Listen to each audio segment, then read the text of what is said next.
Hello mga loves! Eto na naman tayo. Temo to, Temo.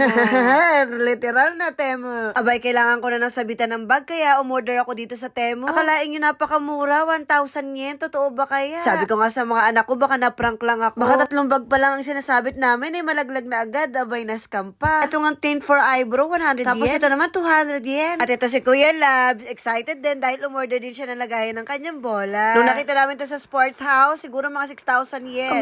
Kalain nyo sa Temu.